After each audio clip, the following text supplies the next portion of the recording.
అంటున్నారని వచ్చేసామండి. ఇక రాజమండ్రి పై నుంచి రైలు కింద నుంచి లండన్ నుంచి లడికిన రాత్రి వచ్చేసానండి. నేను వస్తా జరగాలి మీ కోరికని గుమ్మడికాయంత బంగారాన్ని తీసుకొస్తుంటే కుక్క ముట్టుకోకుండా కుక్క తోక ముట్టుకుంది విజయవాడ బస్ స్టాండ్. కుక్క తోక ముట్టుకున్న బంగారం మళ్ళీ మీరు ముట్టుకుంటారా లేదని 7 పాలేళ్ళ పెట్టించేసి ఏట్లో పడేపించానండి. 3 కోట్లు తీసుకెళ్లి మురికాలలో పడేశాను. మా ఇంట్లో కోట్లు కుక్కలు తింటుంటాయండి, లక్షలు లక్కలు తినేస్తుంటాయి, ఎలుకలు తినేసి చిల్లర చీమలు తినేసేస్తాయి. ఇక కాగితాలు కట్టుంటే కాగితాలు తీసుకెళ్లిపోతాం. మాకు పొయ్యిలో ఎండి ఇంట్లో బంగారం ఉందండి, కాకపోతే ఇంట్లో వాళ్ళు ఎసట్టాలు బియ్యం లేక ఎండిపోతున్నారు. గురుగారు మీకు ఏమన్నా డబ్బుకి కానీ ధాన్యానికి కానీ ఏమన్నా లోటుగా ఉంటే మా కౌరు చేయండి, మేము పంపించేస్తాం. మా అడ్రస్ మండలం మధ్య యాగారం దాని పక్కనే ఉండదండి, మల్లెడికి పక్కన పిల్లడికి మా ఊరు. దానికి మా అడ్రస్ కి సాయంకాలం ఉత్తరం రాసేసి పోస్ట్ లో అయిపోకుండా పొయ్యిలో వేసేయండి. మీరు పరిగెత్తుకుంటూ వచ్చేసి పంటకాలం కాడ 10 నుంచి అండి నేను 3 మురికాలలోకి అందించేస్తా డబ్బు.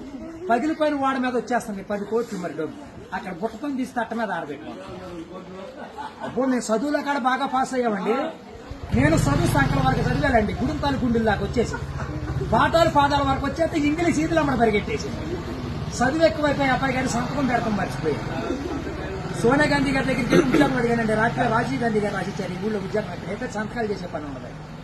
ఈ ఊళ్ళో ఉద్యోగం రాసాక ఒక పని దొరికిందండి. ఈ మధ్యన ముసలంతా ఉండకూడదని పొద్దున్న మా డిపార్ట్మెంట్కి ఆర్డర్ వచ్చింది. ముసలు ఉన్న కాడి నుంచి అత్తాకోడళ్ళు పోట్లాడుకుంటున్నారు. అత్తలు అడుగులో పడిపోతుంది, కోళ్ళు వచ్చి గొంతులో పడిపోతుంది, మంచం ఎక్కేస్తుంటే అన్ని అడుగు మీద కూర్చోండి.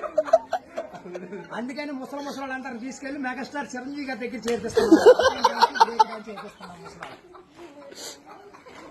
గురువు గారు దసరా పండుగ రోజున మా ఊళ్ళో ఏప్రాల్ పందాలు వేపిస్తున్నా నాపరాళ్ళ మీద. ఏప్రాల్ పోట్లాడుకుంటే నాపరాళ్ళు ఇప్పుడు సమరాత్రి గారు వెళ్ళి సౌండ్ చేస్తుంటే, మునసూప్ గారు వెళ్ళి ముడేస్తుంటే, కర్ణం గారు వెళ్ళి కాగితాలు రాస్తుంటే, ప్రెసిడెంట్ గారు వెళ్ళి పెళ్లి చేసేస్తున్నారు. ఇప్పుడు ఆ పెళ్లి భోజనాలకు ఎక్కించుకురమ్మని మా ఇయ్యంకుల వారు ఊపిలేని విమానాన్ని పంపించారండి. విమానానికి ఊరు చివరికి వచ్చాక ఊపి ఎక్కిపోయిపోయి కృష్ణానదిలో పడిపోయింది. నేను వచ్చి బాజార్లో పడిపోయింది. ఇవాళ సార్జీకి మీరు 500-600 ఇచ్చారంటే సార్జీ డబ్బులు పెట్టుకుని వెళ్ళి కాకినాడ వెళ్ళి కాఫీ తాగి అక్కడ మీ పేరు పేపర్లు వేసేస్తారు. ఈసారి గారు ఇప్పుడు రాబోయే కాలానికి కాబోయే సీఎం గారు మీ పేరు పేపర్లో వేయించేస్తానండి. ఈనాడు పేపర్లో వేయించానంటే ఆంధ్ర జ్యోతులు అక్షరాలు లేకోకుండా వచ్చేస్తాను. చదువుకున్నవాడు చదువుకోవచ్చు, చదువులేనివాడు చదువు. దొరగారు మన ఊరంతా ఖాళీగా ఉందని సాయంకాలం మన ఊరు కాలువలో కరువు మీటింగ్ పెట్టిస్తున్నాం, మీరంతా కాడ వచ్చేయండి. ఇప్పుడు కాలువలో కరువు మీటింగ్ పెట్టించి నూతులో టిక్కెట్లు ఇప్పించి ఏట్లో సినిమా చూపించి బుడమెట్లో చూపిస్తున్నా బురకట్ట. అక్కడ నీటి మీద తామరాకులు వేసి తామరాకుల మీద కుర్చీలు వేసి కుర్చీల మీద కూర్చోబెట్టించి మనిషికి 50,000 లోన్ ఇప్పించారు. 50,000 లోన్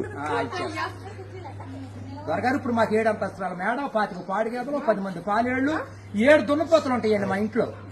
పొద్దున్నే లెగితే పాడిగేదలు పాలన్నీ పిండేసి పాలేళ్ళ పోసేస్తాం. దున్నపోతుల పాలు మా ఇంట్లో వాళ్ళకి ఎగజూరే కానీ ఎగజూరు ఉండదు. గురువు గారు మాకు వ్యవసాయం తక్కువ ఉందనుకున్నారా? ఏట్లో 700 ఎకరాలు మాదేనండి. సముద్రంలో సగం ఆట ఉంది. పల్లాలో 25 ఎకరాలు ఉంటే విజయవాడ కృష్ణానదిలో బ్యారేజ్ కట్టే పక్కన 55 ఎకరాలు నా పేరునే ఉందండి. నేను ఆటలు ఏమేమి పండిస్తున్నాను అనుకున్నారు? ఈ మధ్య జనాలంతా ఎక్కాలంటుంటే ఎక్కుళ్ళు వచ్చేస్తున్నాయి, బీబీట్లు తింటే సుకర్లు వస్తున్నాయి, చిట్టిపోరు తింటే చిందులు వేస్తున్నారు, మగసిర్లు తింటే మతులు పోతున్నాయి అని చెప్పి ఇప్పుడు నేను చీమలతో సముద్రం మధ్యని దున్నిచ్చి, నక్కలతో నాడు తెప్పించి, చుంచులతో ఊడిపించి, ఎలుకలతో కోపించి, కాకులతో కాటా పెట్టిస్తే ఎకరానికి 95 బత్తాలు పడుతున్నాయి తోకలేనట్టు. మీకేమన్నా కావాలంటే చెప్పండి, సాయంకాలం ఆఫీస్ కాడికి వస్తాను, ఒక లారీలో ఒకటి మీ ఇంటికి పంపించాను. మరి పంపించండి. మళ్ళీ మా ఆబ్జెక్ట్ వచ్చిన కొద్దిగా లేదు, లక్షలకు వచ్చిన కరువు లేదు. కోట్లు కుక్కలు వేసినా లక్షలు నక్కలు వేసినా కానీ మేము కాఫీ దగ్గర కాకినాడ వెళ్ళిపోవాలి, భోంచేతకి బొమ్మ వెళ్ళిపోవాలి, నిద్ర చేతకి నీలగిరి వెళ్ళిపోవాలి. ఈ మధ్యన ఏది కూడా పంపించండి.